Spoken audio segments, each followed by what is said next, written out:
Hi, folks. Welcome back to the channel. Hope everybody is happy and healthy, doing well, and has a chance to get out there and exercise a little bit and enjoy some fresh air. So, in this series, in this episode, we're going to talk about brainwaves and EEG, and we're going to take a closer look at what it is, but also emphasize specific real life use cases for how it can be used and is in fact being used out in the real world.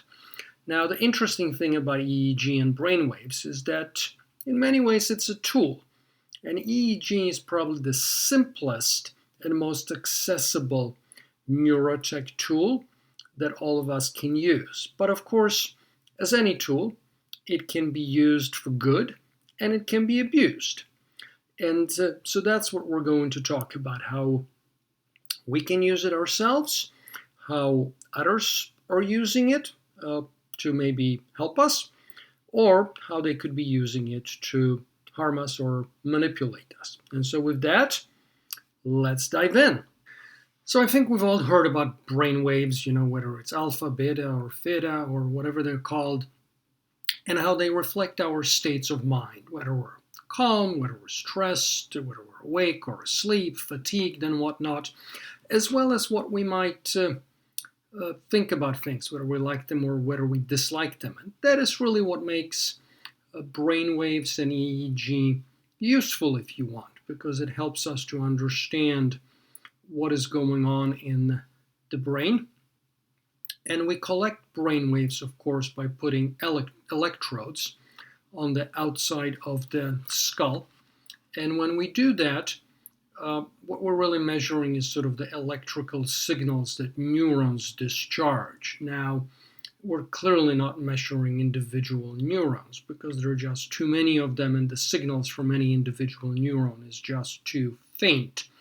The electrical discharge from a single neuron is about 1/10 of a volt, and it happens sort of very quickly. It's sort of like a flash, 1,000th of a second. So clearly, we have no ability to detect that from the outside. What we can detect is when neurons fire in a synchronous manner.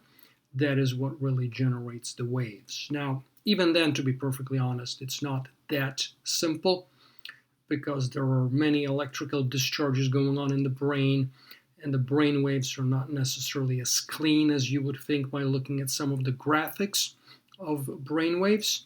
So what we have to do is to use pretty sophisticated statistical analysis to sort of separate the wheat from the chaff. But the end result is that we know how to do that, and so we can detect the predominant waves of the brain that tells us about what state the brain is in. Is it stressed? Is it happy? Is it fatigued? Is it alert? Is it asleep?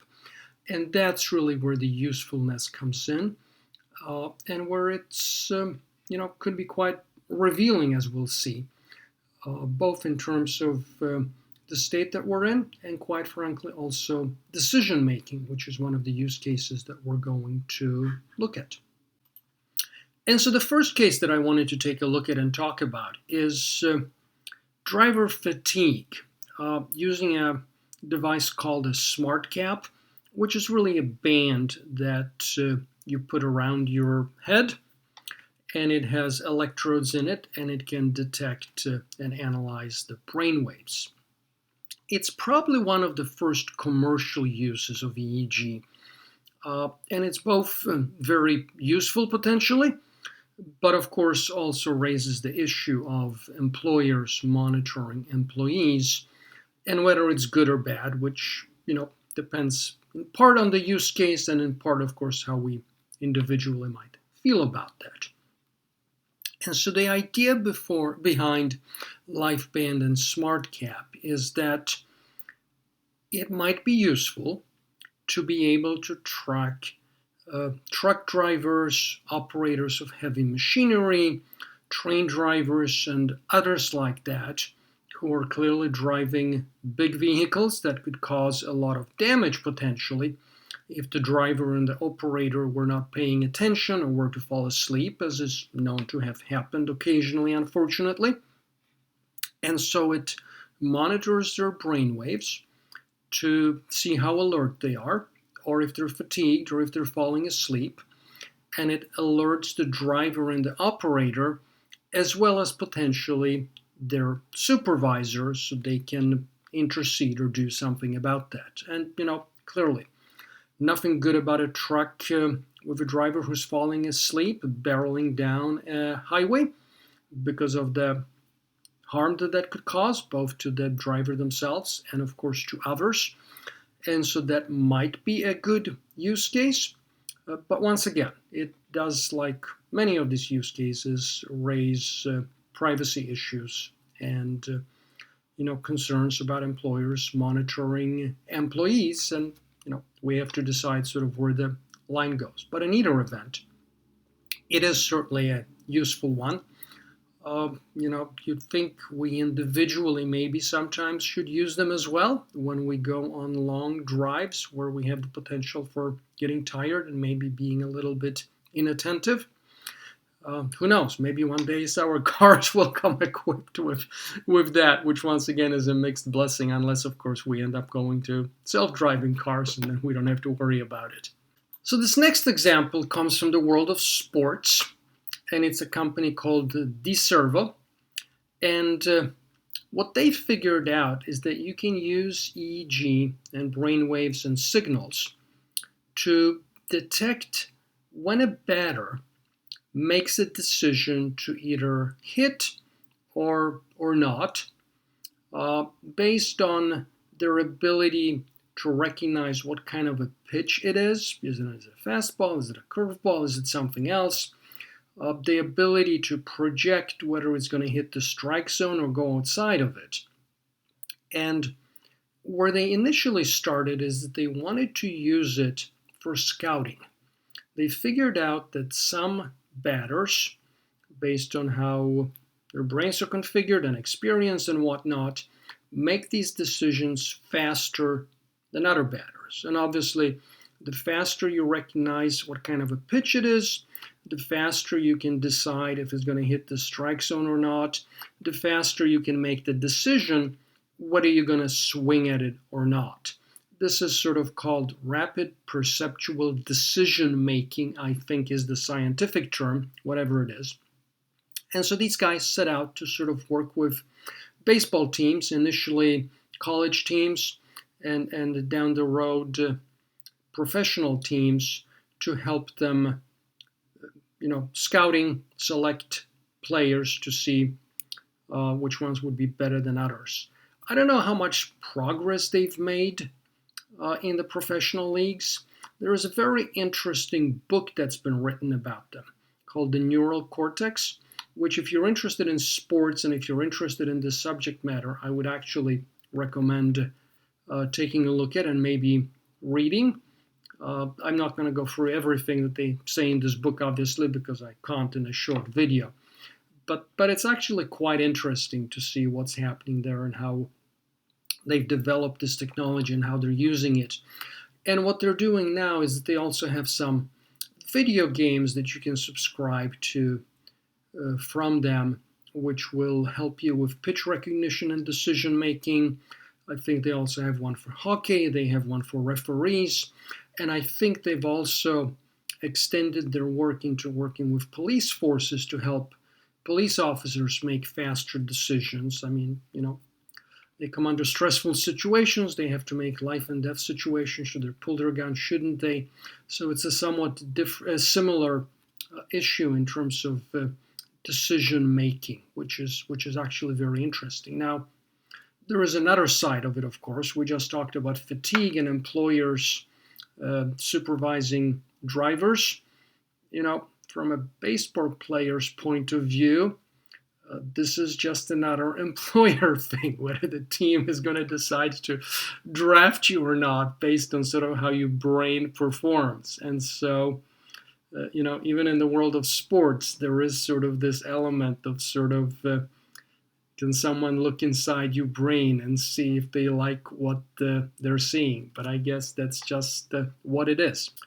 So the fourth example of this is a study that was conducted jointly by the Wharton Neuroscience Institute. This is the institute at University of Pennsylvania Wharton School, and a consulting company called Slalom and their Hab Lab. And they had employees voluntarily wear sort of a EEG headset, and they tracked what was happening with them in terms of stress and whatnot. And they actually were able to detect, using the emotive brainwave headsets, that having back-to-back meetings was actually more stressful, and that the better thing to do would be to sort of allow for 10-15-minute breaks between meetings to allow employees to sort of regain some semblance of composure and come down a little bit and get ready for the next meeting. So that is kind of an interesting life lesson, I guess, for all of us. Don't have back-to-back meetings. You will be calmer and perform better if you give yourself some time between them. But of course, just another example of sort of how it can be used to monitor where we're at, either in the workplace or otherwise. And this fourth and last example of how EEG is and can be used comes from the world of marketing, neuromarketing as it is called, where research firms and regular companies too, of course, if they have research departments, can and do use EEG to see how potential consumers respond to marketing messages. And this specific example deals with pricing and trying to determine what the optimal price for a product is going to be, not based on asking people, because I think the research profession has long ago concluded that when you just ask people, you don't necessarily get an accurate answer, not because people are trying to mislead, but because maybe they're not as clear about their preferences as can be determined by actually looking inside their brains. And so the interesting message here is that it's something that can be done, something that's being done using EEG.